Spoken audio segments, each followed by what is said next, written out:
Baiklah, Assalamualaikum warahmatullahi wabarakatuh.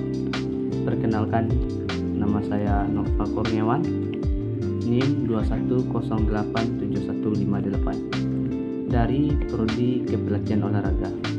Baiklah, pada video kali ini saya akan mencoba menyampaikan sedikit presentasi saya mengenai strategi kewirausahaan.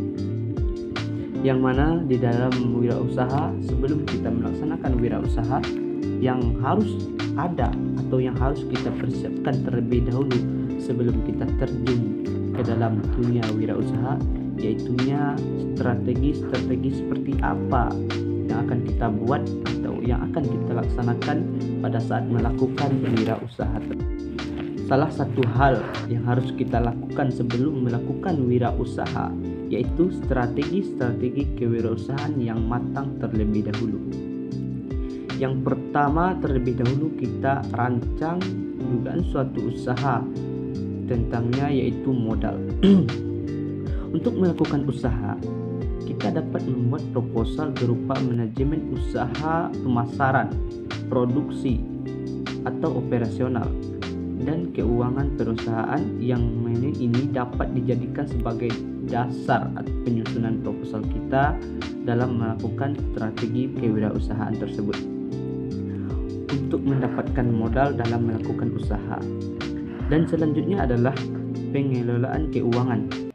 Kita terlebih dahulu membuat desain mengenai keuangan secara struktural. Apakah yang sangat dibutuhkan dalam usaha dan apakah usaha yang kita buat dapat memberikan keuntungan bagi kita untuk menambah usaha yang lagi kita jalani atau kita rintis pada saat melakukan wirausaha tersebut. Pengelolaan keuangan pada prinsipnya adalah bagaimana kita bisa mengusahakan sumber-sumber dana yang memungkinkan agar pada akhirnya kita dapat memanfaatkan dana-dana yang kita dapatkan, dan bagaimana pula kita mengendalikan dana, bisa mengamankan proses dari dana yang kita dapatkan tadi. Ada 3 aspek yang perlu kita ketahui dan yang harus kita yakini dan kita pahami dan pengelolaan keuangan.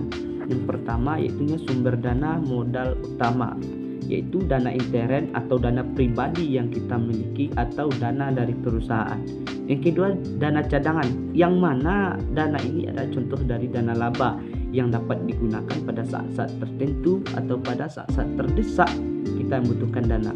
Nah, selanjutnya dana eksternal atau dana pinjaman, yang mana di sini ada namanya sistem penanaman usaha, yang keuntungannya harus dibagi atau orang yang menanamkan usaha juga harus mendapatkan keuntungan dari laba usaha yang kita peroleh atau kita rintis tersebut. Yang selanjutnya itu dana venture, yaitu dana perusahaan yang ingin menginvestasikan dananya pada perusahaan-perusahaan kecil yang dianggap potensial. Yang selanjutnya itu aspek pengelolaan keuangan yang kedua, yaitu perencanaan dan penggunaan dana. Yang pertama itu biaya awal, yaitu rancangan keuangan harian dan pendapatannya, yang mana pada rancangan ini kita harus membuat sedetail mungkin, serinci-rinci mungkin rancangan agar kita tidak mengalami kerugian, melainkan kita mendapatkan laba dalam usaha. Karena pada dasarnya kita melakukan usaha ini yaitunya untuk mendapatkan laba atau keuntungan. Jadi kita harus berusaha bagaimana kita merancang dari awal sampai akhir agar kita terhindar dari yang namanya kerugian atau masalah-masalah yang tak terduga pada saat melakukan atau menjalani usaha yang akan kita laksanakan. Yang ketiga yaitunya pengawasan atau pengendalian dana, yaitu mengontrol pengawasan dana sesuai dengan rencana kita dari awal. Tidak boleh melenceng dari rencana kita dari awal, dan kita itu harus menjalankannya secara struktural atau rinci atau secara teratur agar kita terhindar dari yang namanya kerugian dalam sebuah usaha. Karena kebanyakan para usaha-usaha di luar sana, para wirausaha di sana menggulung tikar dikarenakan salah dalam memprediksi dana-dana sehingga mereka mengalami kerugian. Selanjutnya itunya pemasaran. Kita harus mendalami terlebih dahulu hal-hal dan persoalan-persoalan yang harus kita pikirkan dalam pemasaran, yang mana diantaranya itunya kebutuhan dari konsumen. Selanjutnya yaitunya produk yang akan dijadikan usaha dan harga yang cocok kita buat dalam pemasaran suatu produk tersebut. Harga yang cocok kita buat tersebut harus sesuai dengan pemasaran-pemasaran di luar lainnya. Kita tidak boleh melenceng atau menjual mahal belikan barang kita, karena itu dapat merugikan kita. Selain kehilangan konsumen, kita juga susah dalam melaksanakan promosi selanjutnya. Dan agar kita tidak mengalami kerugian melainkan mendapatkan untung, jadi kita harus pandai-pandai membuat harga yang tidak merugikan kita melainkan menguntungkan kita, dan juga tidak boleh melenceng dari pemasaran yang semestinya. Selanjutnya yaitunya mendistribusikan barang dan jasa, dan yang terakhir yaitunya promosi barang. Promosi barang dan jasa yang akan dipasarkan. Promosi dapat juga kita lakukan dalam media sosial untuk mendapatkan konsumen yang akan menggunakan produk yang lagi kita buat atau produk-produk kita yang lagi kita buat dalam suatu wirausaha. Berikutnya itu strategi pemasaran, yaitu mulai dari perencanaan pemasaran, kedua mix market, dan terakhir yaitunya usaha baru.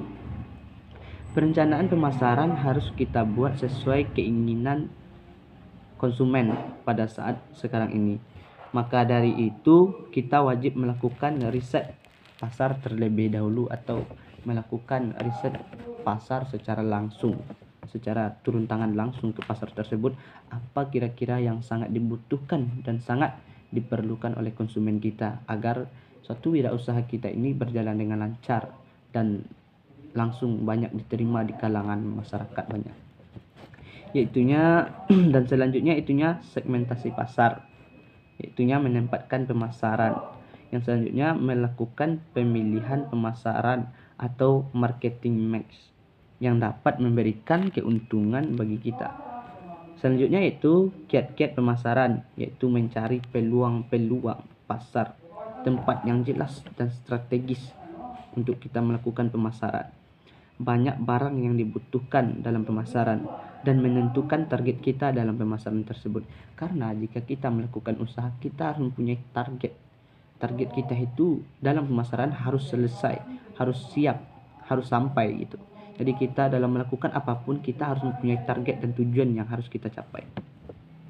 Dan selanjutnya itunya teknik usaha, yaitu menambah jenis produk kita, menambah jenis produk dan usaha baru yang kita produksi dengan cara pertama seperti awalnya kita cuma menjual 2 produk dan sekarang kita bisa menambahnya 1 dan menjadi 3 produk, atau bisa ditambah lagi menjadi 4 produk seperti itu.